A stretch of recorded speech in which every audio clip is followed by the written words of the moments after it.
MC এই মেশিনের কীভাবে স্পিড লক করবেন এবং স্পিড বাড়াবেন সেটা আজ দেখবো ভিউয়ার্স। এখানে আছে 2000, এখানে যদি আমরা প্রেস করি বাড়তেছে না, এখানে যদি প্রেস করি তাহলে কমতেছে। এখন আছে 2000 এবার 2000 উপরে যাচ্ছে না। এখন কিভাবে আমরা যাবো সেটা দেখাবো। এখানে মার কাছে পি প্রেস করতে হবে, এখানে পি প্রেস করে ধরে রাখতে হবে, তারপর P01 আসবে, তারপর এখানে এন্টার প্রেস করতে হবে, এন্টার প্রেস করে ধরে রাখতে হবে ভিউয়ার্স।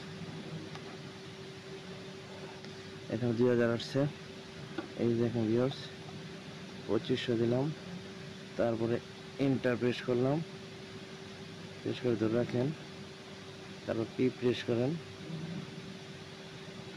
এই দেখুন ভিউয়ার্স 2000 আসছে। এখন আমরা যদি বাড়াই, এই যে 2500 উপরে যাচ্ছে না। এইভাবেই স্পিড বাড়াতে হয়, কমাতে হয় এবং লক করতে হয়।